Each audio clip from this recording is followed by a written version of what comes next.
자, 우리 옆에 분들과 인사하겠습니다. 오늘 정말 잘 오셨습니다. 자, 은혜 받기 원합니다. 여러분, 그 황금 연휴를 맞아서 이 주일을 지키시는 여러분들을 주님의 이름으로 축복합니다. 여러분, 오늘 날씨가 되게 좋아서 되게 놀러 가고 싶지 않으세요? 네, 그래서 놀러 가기로 했습니다. 여러분, 하나님께서 허락하시는 말씀으로 우리가 살아간다는 걸 믿으시고 시간이 지나면 지날수록 말씀 안에서 여러분들의 인생이 더욱 견고하게 세워지기를 주님의 이름으로 축복합니다. 자, 우리는 지난 시간 예수께서 무려 38년 된 병자를 고쳐주시는 장면을 살펴보았는데요. 자, 예수께서 아주 오랜 기간 동안 걷지 못하는 병자에게 네가 일어나 걸을지어다 라고 명령하실 때에 병자는 그 즉시 일어나 걷게 됩니다. 자, 그런데 유대인들은 바로 이 사건 이후에 너무나 의외의 반응을 보이는데요. 자, 우리 다 같이 18절 말씀 같이 한번 읽어보겠습니다. 18절 말씀 시작. 유대인들이 이로 말미암아 더욱 예수를 죽이고자 하니 이는 안식일을 범하였을 뿐만 아니라 하나님을 자기의 친아버지라 하여 자기를 하나님과 동등으로 삼으심이로라. 자, 그들은 예수께서 하필이면 어떤 날 병자를 고치셨다고요? 예, 안식일에 병자를 고친 것을 트집 잡고요. 또한 하나님을 자신의 친아버지라고 표현하는 것을 크게 분노합니다. 자, 이게 도대체 무슨 말일까? 자, 이것에 대해서는 약간의 설명이 필요한데요. 사실 이스라엘 백성들은 하나님을 그야말로 절대적인 존재로 여겼는데요. 자, 이른바 그분께서는 온 인류의 창조자로서 피조물 된 우리들은 감히 하나님의 이름조차 불러서는 안 된다라고 여겼습니다. 자, 실제로 그들은 그 하나님의 이름인 야훼, 그러니까 우리나라 번역본으로 그 여호와라는 단어를 이 글자는 적기로는 했지만 그것을 발음하지 않는 것이 매우 일반적인 관습이었다고 해요. 자, 신기하죠? 우리는 여호와 하나님이라는 이름을 마음껏 불러요, 안 불러요? 부르는데 이 당시에 이 성경이 쓰여진 시기만 하더라도 이 야훼라는 것은 글자로 쓰고 그것도 이 자음으로만 쓰고요. 그것을 표현하지 않는 것이 일반적인 관습이었어요. 자, 또한 어쩔 수 없이 이 하나님을 불러야 할 때는 아도나이 내지는 하삼이라는 단어를 썼는데요. 자, 이 말은 주님 내지는 그 이름이라는 뜻입니다. 자, 그러니까 하나님이라는 이름을 부르지 않고 그 이름을 찬양합니다. 자, 주님을 찬양합니다라는 말을 썼지 하나님의 이름도 부르지 못했다라는 거예요. 자, 이것만 보더라도 당시 이스라엘 백성들이 하나님이란 존재를 얼마나 크고 위대하게 여겼는지를 알 수 있는데요. 피조물 된 우리들은 감히 그분의 무엇조차 부를 수 없었다고요. 이름조차 함부로 부를 수 없다라고 여긴 것이죠.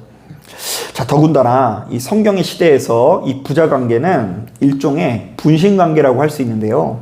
자, 이른바 아버지가 곧 아들이고 아들이 곧 아버지라는 의미가 있었다고 합니다.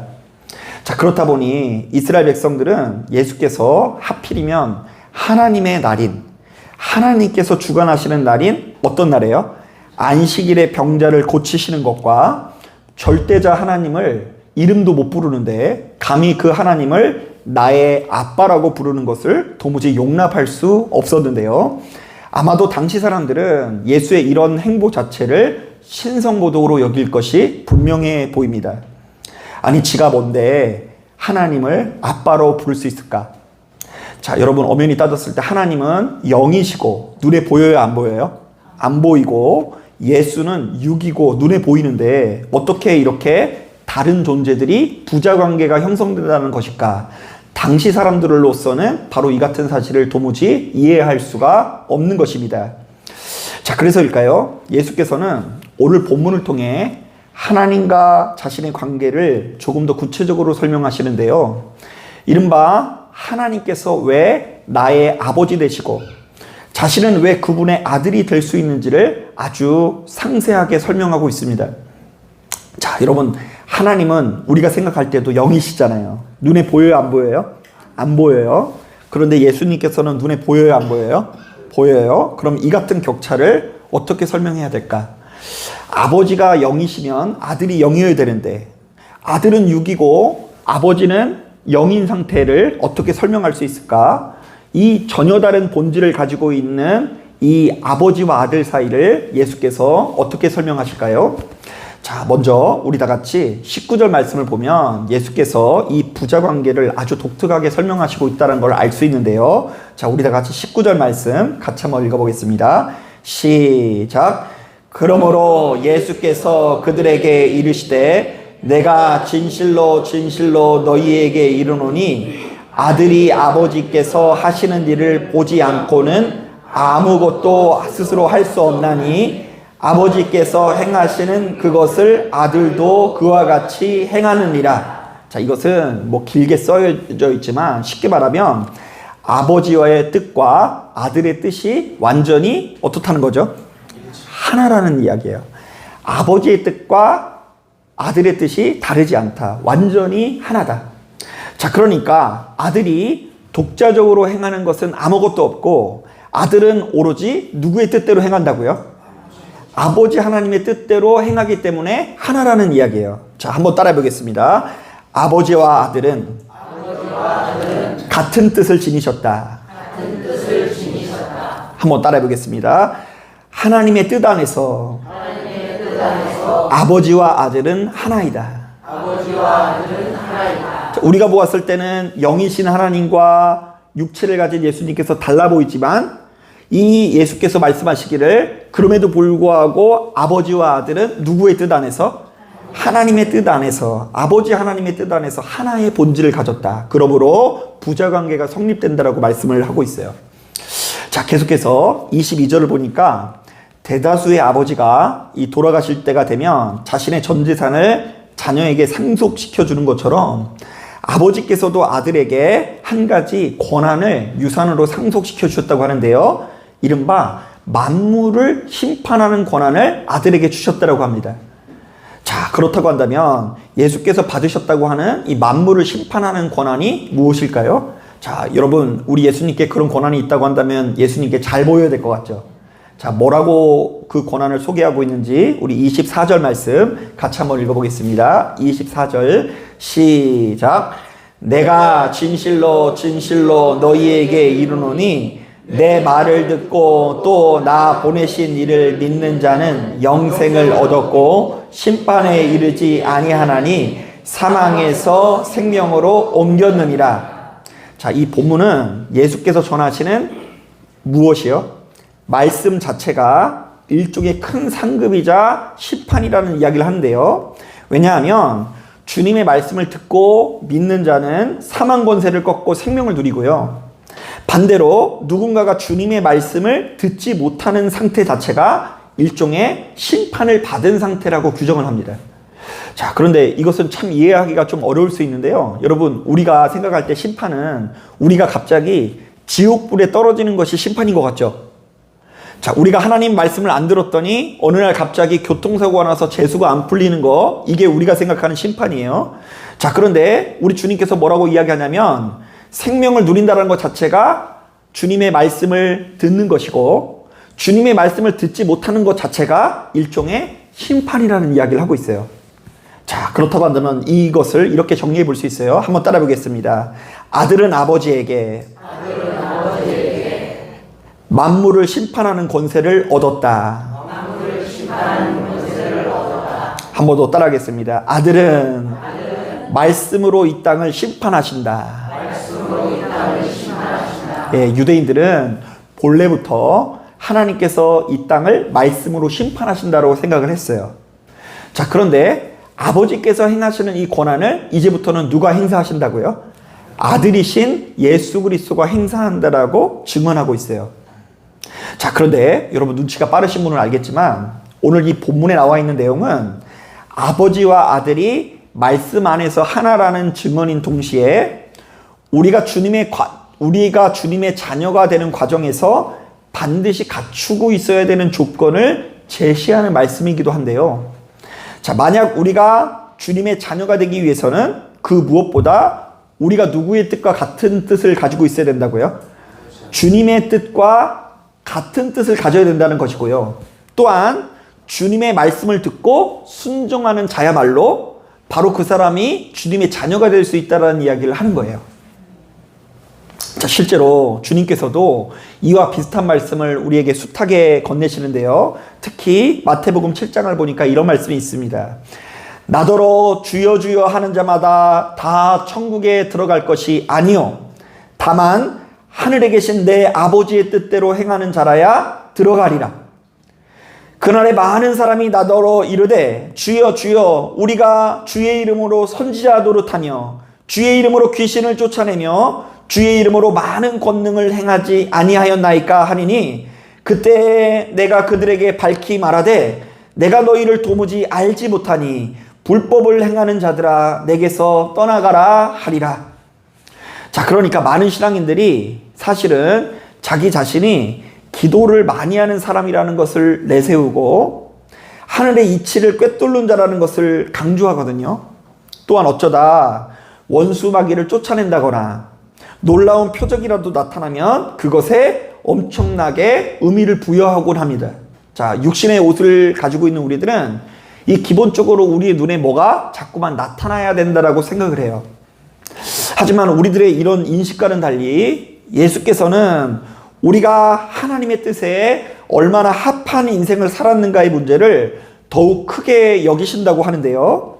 이른바 주여 주여 하는 자마다 다 천국에 들어가는 것이 아니라 오로지 아버지 하나님의 뜻대로 행하는 자들만이 천국에 들어갈 수 있고 하나님의 자녀가 될 수 있다라는 이야기를 건네시는 것입니다. 자, 그러면서 그 밑에 보면 참 무서운 말씀을 하시는데요. 한번 들어보세요. 자, 이 하나님의 뜻대로 살아야 된다라는 이 말씀 밑에 보면 바로 이런 말씀이 있어요. 누구든지 나의 이 말을 듣고 행하는 자는 그 집을 반석 위에 지은 지혜로운 사람 같으리니 비가 내리고 창수가 나고 바람이 불어 그 집에 부딪히되 무너지지 아니하나니 이는 주추를 반석 위에 놓은 까닭이요 나의 이 말을 듣고 행하지 아니하는 자는 그 집을 모래 위에 지은 어리석은 사람 같으리니 비가 내리고 창수가 나고 바람이 불어 그 집에 부딪히매 무너져 그 무너짐이 심하니라. 자, 예수께서는 우리들의 신앙생활을 집을 세우는 것에 비유하시는데요. 이른바 어떤 집이든 절대로 흔들리지 않는 반석 위에 세워져야 하는 것처럼 우리들의 신앙 가장 밑바탕에는 절대로 흔들리지 않는 하나님의 말씀, 주님의 뜻이 있어야 된다는 것이죠. 자, 한번 따라 보겠습니다. 나는 집을 세우는 사람이다. 자, 그런데 그 집의 밑바탕에 뭐가 있어야 된다고요? 하나님의 말씀이 있어야 되고 주님의 뜻이 있어야 된다라는 이야기예요. 자, 제가 일전에 한 교회 방문해서 그 목사님께서 자신이 심호하는 교회를 소개하는 이야기를 들은 적이 있는데요. 자, 이 목사님이 이 자신이 심호하는 교회를 아주 자랑스럽게 자부심을 가지고 이렇게 소개해 주시더라고요. 우리 교회는 이 땅에 세워진 처음 교회로서 그 밑바탕에 선교사님이 전해준 복음에 대한 부채의식이 있습니다. 자, 그렇다 보니 우리 교회를 아주 오랫동안 다닌 교인들은 자신도 모르게 주변에 있는 누군가를 돕고 섬기려는 열망이 강합니다. 그래서 자신도 바로 이러한 교인들의 열망을 모아서 이곳저곳에 선교하는 목회를 하기 위해서 노력한다라고 하시더라고요. 자, 그러니까 그 교회가 전통이 되게 오래됐어요. 그리고 선교사님의 헌신으로 인해서 목숨을 바친 헌신으로 인해서 이 교회가 세워졌다는 것을 암암리에 계속 듣다 보니까 이 성도님들이 기본적으로 어렵고 힘든 사람들을 도우려고 하는 그 열망이 그 밑바탕에 자리 잡고 있어서 그 정서에 힘입어서 목회를 하고 있다는 거예요. 자, 저는 바로 이런 이야기를 듣고 크게 흡족한 마음이 들었는데요. 왜냐하면 이 목사님이 증언하는 그 밑바탕 기본 정서에 주님의 뜻이 있다는 것처럼 느껴졌기 때문입니다. 자, 그리고 만약 그 교회가 바로 그렇게 주님의 뜻 안에서 세워진 교회이고 반석 위에 세워진 교회라고 한다면 음부의 권세가 틈탄다 못한다? 틈타지 못한다라는 것을 알 수 있습니다. 자, 그런가 하면 정반대의 이야기를 들은 적도 있습니다. 자, 이제 막 새로운 교회 부임하신 목사님께서 이런 말씀을 하시더라고요. 자신이 사역하는 교회는 아주 오랫동안 분쟁에 시달린 교회로서 워낙에 성도들이 처음부터 본래부터 날이 서 있고 날카로워서 목회자가 오래 못 버티는 교회로 유명하다라는 것입니다. 자, 그렇다 보니 지난 10년 동안 목회자가 무려 7번 바뀌었다고 하는데요. 실제로 자신이 와서 보니까 왜 그런지 알겠고 워낙에 성도들이 강성이다 보니까 무슨 말을 하기 전에 크게 위축된다라는 것입니다. 자, 그런데 제가 이분의 목회가 참 쉽지 않겠다라는 생각이 들었습니다. 왜냐하면 이분이 아무리 말씀을 잘 전하고 신실하게 전하려고 해도 그 교회의 밑바탕에 선한 것이 아니라 악한 것이 자리 잡고 있다라는 느낌이 들었기 때문입니다. 여러분, 최근에 그 한 종교학자가 굉장히 흥미로운 주장을 했는데요. 자, 오늘날 많은 성도님들이 유럽이나 미국의 교인들의 숫자가 줄어드는 것을 걱정을 많이 한다고 하는데 사실 그럴 필요가 없다고 하더라고요. 이 학자에 의하면. 왜냐하면 그들은 교회를 나오든 나오지 않든 간에 그 기본 정서 안에 기독교가 있어서 큰 줄기 안에서 주님의 뜻과 긴밀히 연결되어 있다는 것입니다. 자, 그래서 그들의 사회 안에 약자들에 대한 보호가 생각보다 잘 이루어지고 있고 주님께서 말씀하신 이 정의와 사랑과 자비가 아주 수준 높게 자리 잡고 있을 뿐더러 심지어 그 나라의 공휴일 자체가 기독교와 연관된 날인 경우가 많다고 합니다. 그래서 이제 미국 같은 경우에도 부활절 이틀 전 금요일을 휴일로 지키고요. 추수감사, 성탄. 그래서 이제 기본적으로 그 밑바탕에 예수에 대한 정신이 자리 잡고 있다라는 거예요. 자, 그런데 그보다 문제는 우리나라라고 하는데요. 왜냐하면 이 나라 역사 가운데 기독교보다 훨씬 더 오랫동안 자리 잡고 있는 타종교가 있기 때문입니다. 여러분, 엄연히 따졌을 때 불교의 역사가 깊을 것 같아요? 아니면 기독교의 역사가 깊을 것 같아요? 불교의 역사가 훨씬 더 깁니다. 우리나라 안에서. 기독교가 우리나라에 들어온 지 얼마 안 됐어요. 자, 그리고 더 냉정하게 따져보면 바로 그 타종교보다 훨씬 더 오랫동안 자리 잡고 있었던 종교가 또 하나 있는데 바로 무속과 기복주의입니다. 그렇다 보니 어떤 종교든 이 나라에 들어오면 그 기본 정서인 무속과 기복에 긴밀히 연결된다고 하는데요. 자, 불교도 본래는 이 비움과 깨달음을 추구해야 되는데 여기에 오면은 어떻게 변화가 되냐면요. 부처님께 첨배하면 복을 받는다. 이런 얘기 들어보셨어요? 예, 그런 것에 치중하면서 바뀌고요. 심지어 이 유교는 내세를 인정하지 않는데도 불구하고 풍수지리로 연결되고 그 무속적인 제사 문화로 연결됩니다. 그러니까 이제 조상을 존경하는 걸 넘어서 제사를 잘 안 드리면 운수가 풀린다 안 풀린다? 예, 그런 종류로 변화가 된다라는 것이 많고요. 어떤 분들은 이미 교회도 역시 그 밑바탕에는 무속과 기복에 의해서 크게 오염됐다라고 비판하시기도 합니다. 자, 그래서 그나마 버티고 있는 기독교가 무너지면 우리의 정서가 크게 잘못될 수 있다라는 경고를 남기고 있어요. 자, 그런데 실제로 제가 목회하면서 보니까 우리 성도님들의 밑바탕에 아주 다양한 것들이 실제로 자리 잡고 있는데요. 자, 어떤 분들은 그 신앙이 이 견고한 듯 하지만 아주 강력한 율법주의 위에 세워졌고요. 또 어떤 분들은 제가 앞서 언급한 아주 강력한 신비주의 내지는 기복주의 위에 신앙이 세워진 경우가 많이 있습니다. 자, 그리고 어떤 분들은 그 신앙의 밑바탕에 자신이 오랫동안 섬기던 교회가 자리 잡고 있어서 부득이하게 그 교회를 떠나면서 열정을 회복하지 못하시는 분들도 많이 있더라고요.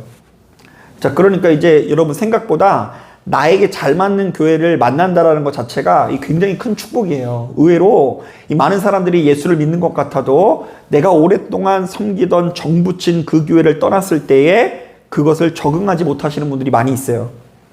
자, 그리고 또 어떤 분들은 자신이 수십 년 동안 섬기던 목사님께서 은퇴하신 이후에 큰 침체에 빠지는 분도 많이 보게 됩니다. 자, 자기가 20년 동안 한 목사님을 섬겼어요.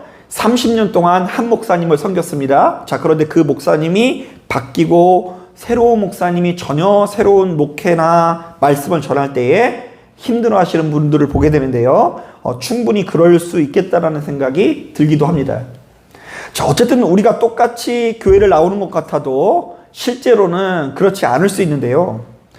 우리의 심령 깊은 곳, 우리의 심령 저 깊은 곳 반석에는 전혀 다른 것들이 이미 세워져 있을 수도 있는 것입니다. 저는 한 사람의 평범한 목사로서 최근 들어 드는 생각은, 사람은 자신이 어린 시절부터 내재된 이 한두 가지의 기억과 정서에 붙잡혀 사는 경우가 참으로 많다라는 것입니다. 그래서 충분히 사랑받고 존중받는 경험이 가득한 자들은 그나마 행복한 삶으로 나아갈 수 있는 힘이 있으나, 그렇지 않는 자들은 그때 그 상처와 아픔을 꼭 붙잡고 여전히 어둠에 사로잡힌 경우가 참으로 많이 있습니다. 자, 어린 시절부터 집안에 가득한 폭력을 마주하고 지독한 가난 속에서 돈돈거리는 정서, 자, 그리고 자신도 모르게 마음속 깊은 곳에 자리 잡고 있는 외로움으로 인해서 고통을 경험한 시간이 길면 길수록 바로 그것을 달래보고자 하는 이 습관과 태도가 우리의 심령 깊은 곳에 자리 잡으면서 우리의 인생을 좋지 못한 방향으로 이끌어가는 경우가 많이 있다는 것입니다. 자, 사랑하는 여러분, 여러분들은 어떠십니까? 자, 여러분들의 신앙의 가장 밑바탕에는 무엇이 있습니까? 자, 여러분들의 가정의 가장 밑바탕에는 어떤 정서가 자리 잡고 있는 것 같으세요? 자, 그리고 나아가서 우리가 일군 바로 이 교회의 밑바탕에는 무엇이 가장 큰 정서로 자리매김하고 있는 것 같습니까? 자, 한번 따라 보겠습니다. 나의 정서의 가장 밑바탕에는 무엇이 자리 잡고 있을까? 한번 더 따라하겠습니다. 예진교회의 밑바탕에는 무엇이 자리 잡고 있을까? 자, 오늘 우리가 읽은 본문은 바로 이런 점에서 굉장히 중요한 메시지를 건네는데요. 우선 아버지와 아들이 말씀 안에서 하나이고 말씀 안에서 부자 관계가 성립된다라고 증언합니다. 또한 아들이신 예수께서 아버지이신 하나님으로부터 부여받은 가장 강력한 권세가 하나님의 말씀이라고 증언합니다. 자, 그렇다면 우리는 바로 이 말씀을 통해 지금껏 나의 뜻대로 살아가던 우리들이 주님의 뜻 안에서 살아갈 때에 그분의 자녀가 될 수 있다는 메시지를 얻을 수 있고요. 또한 우리가 자기 소견에 오른 대로가 아니라 하나님의 말씀 안에 거하는 것 자체가 주님의 통치를 받는 것이라고 말할 수 있는데요. 자, 한번 따라 보겠습니다. 주님의 말씀 안에 거하는 것이